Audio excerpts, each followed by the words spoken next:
Hey everybody out there, my name is Dragnix. This is Hotline Miami 2, Wrong Number. This is $14.99 on the Steam store. It is by Denton Games. It's the anticipated sequel to the little indie hit Hotline Miami, and it is everything that a sequel should be in my opinion. It moves gameplay forward without moving it too off its own path in terms of it still feels like a real sequel to the game that you played. However, there are problems with the game, and I want to go into them at this point. My basic idea here is that if you loved Hotline Miami 1, you're going to like Hotline Miami 2. If you didn't like Hotline Miami 1, there's nothing here that's going to change your mind. Even though there is more variety, I think the base gameplay you're not going to like at this point. Alright, I'm going to skip the intro. I don't want to spoil any of the story for you guys, as much as I can at least. But we are going to play this guy. Now, for those who have played Hotline Miami 1, you're probably wondering, wait a minute, where's your mask choice?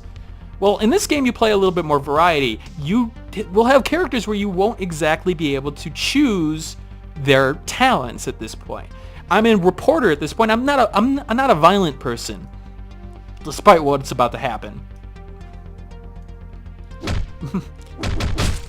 Yep, punched him out. I'm trying to find a story about this serial killer, and well, I'm trying to revive him now. Apparently I'm not too horrible of a person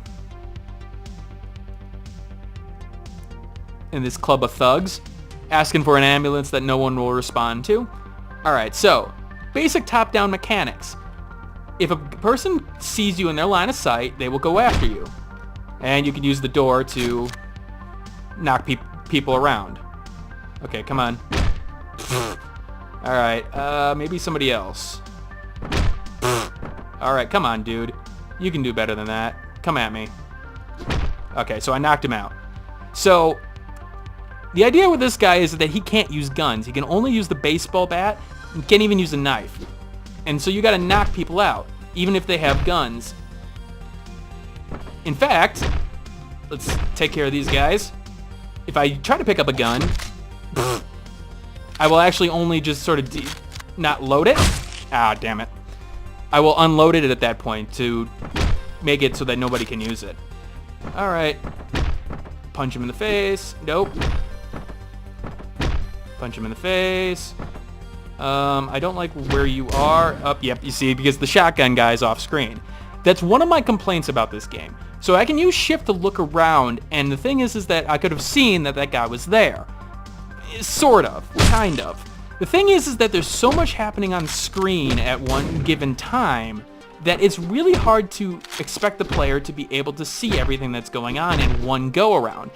This is the kind of game where you're going to die, and you're going to die a lot.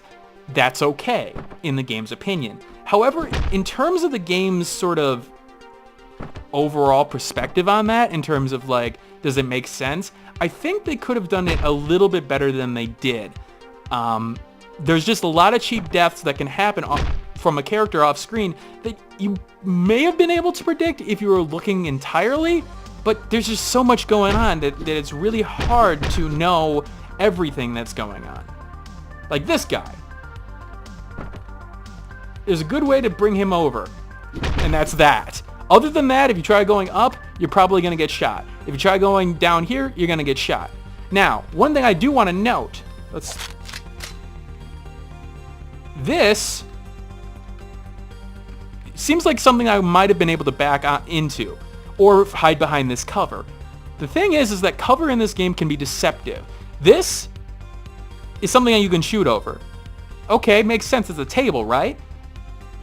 However, let's go look at something else here. Let's go to the next area, and I probably need, let's unload that gun. Need a baseball bat here. Some things you won't be able to shoot over that you would think you would be able to. So it can be a little bit deceptive in that case, which is a little bit problematic. Why are you running right at me? I mean, you weren't able to see me at that point. Interesting. Sometimes the AI acts really strange in terms of their patterns, and sometimes the AI does things that you're not thinking that they should be able to do. Like, when you shoot a gun in this game, noise goes off, and if a noise goes off, that means, well, people are going to come running if they can hear it. Except for once in a while, there's an enemy that won't do that, despite the fact that they were most definitely in range. Or may not actually come at you at all, despite the fact that, yeah, you're in their line of sight. And I think there's a lot of inconsistencies there, which really hurts the game overall. Unfortunately, it's just like, it'll feel, again, like a cheap death. Like, wait a minute, you acted so differently from everybody else. Now, some people will have a different opinion of the cheap death thing. I mean, the thing is that this game is designed for you to do it over and over again. I know I think there's one more gun guy walking around, and so I want to be careful that I don't... Okay, he's in there. Oh. Let's go for the end of the level. You don't have to kill everyone in this part of the level, so that's good. In fact, I left 5 guys, didn't even have to touch.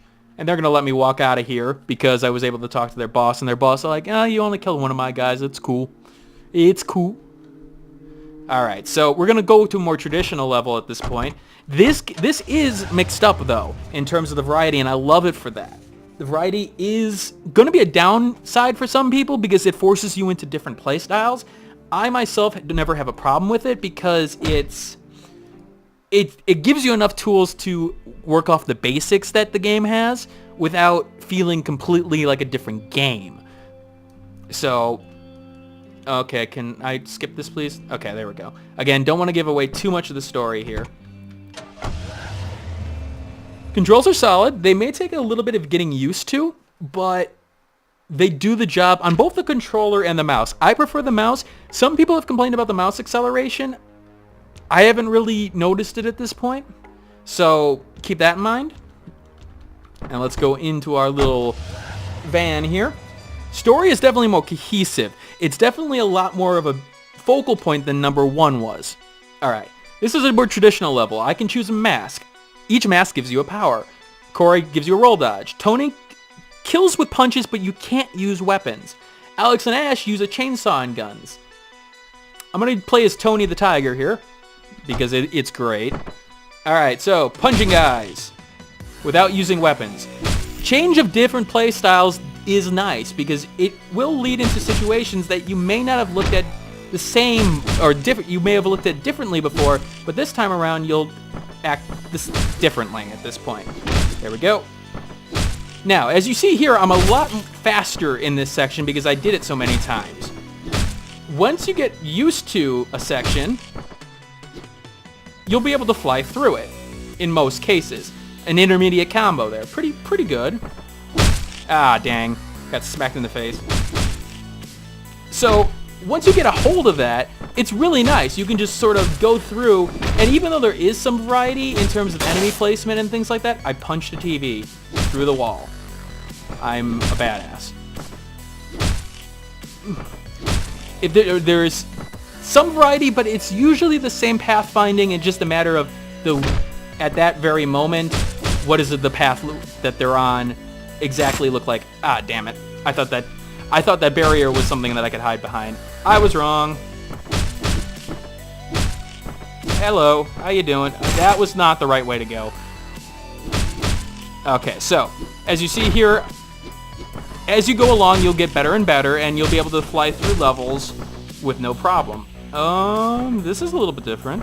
I haven't had 2 guys in here before.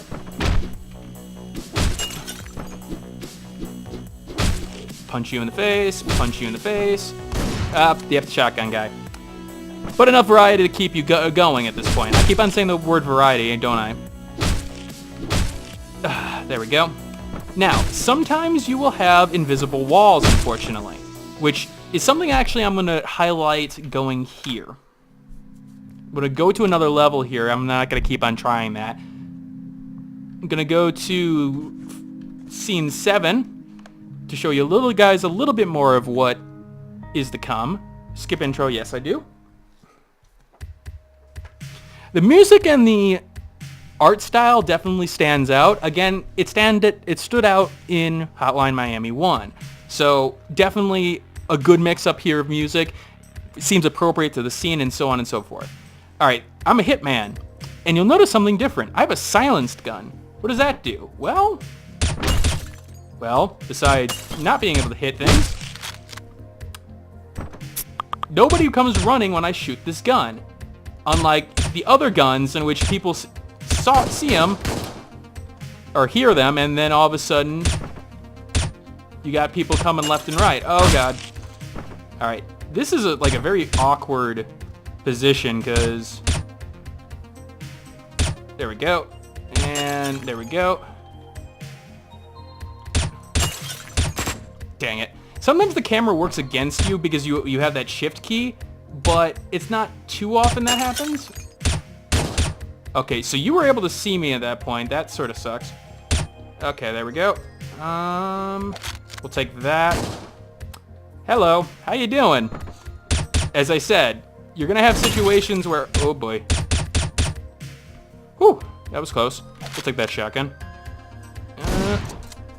I did the exact same thing. You see, this is one of those games that, for me, it's not my cup of tea per se, mostly because there's an element that I suck at it on it, but it's not because the game isn't solid. It's just that I suck at it at times, especially when I forget little things like that, even though I did that 3 times in a row now. There we go. There we go. Okay, I know you're down there. Haha! You should be dead. You are dead. Good. Okay, so this should attract their attention. Now you saw there, I shot there, and for some reason they didn't come over, but when I shot here, yeah, definitely come over at that point. Again, the inconsistencies are weird. Alright, can I? There we go. And there is a lock-on feature, which is hard to... It uses the middle mouse button, and I'm never a fan of the middle mouse button portion, but it can be useful in certain situations. I manual aim most of the time, but for those who think they can take advantage of it, so be it. Again, I shot for that first one just to bring his attention to the second one. Alright, we got this portion here. I know there's 2 enemies coming up this way. Alright. Now, like these cars, you can shoot over those cars despite the fact that it looks like you may not be able to shoot over them. A little bit of a problem in my opinion. Ow. That was my face. There we go. What else can I say about this game? Again, the inconsistent AI. I think I've gone over pretty much everything that I can go over at this point. The weapon variety is better in this game because you just have more options at this point in terms of weapons that do something different. The silenced pistol in particular is one thing that I would point to. Killing people off screen. Oh boy. Damn it. Alright, so I think that gives you an idea of exactly what Hotline Miami 2 strengths and weaknesses are at this point. And I know this video may be a little bit different in terms of like the points that I'm trying to make. Again, this is a hard game to commentate during just because there's so much going on. But I think it makes more sense to do it actively than not actively. So that is Hotline Miami 2. I hope you get an understanding of what the strengths and the weaknesses of the game are. I would recommend it for people who love the first one. I think it's worth the price of admission at this point. If you didn't like the first one, you're not going to like the second. Simple as that. There's enough variety here, but not enough difference from the first game for it to really make a difference for those who didn't like the base gameplay of the first one. Alright, I'll see you guys later. Hey, thanks for watching. If you have a chance, leave some feedback and comments below. If you liked the video, hit that like button. And if you want more content like this, hit that subscribe button. This is Dragnix signing off, hoping that gaming brings as much fun to you as it does for me.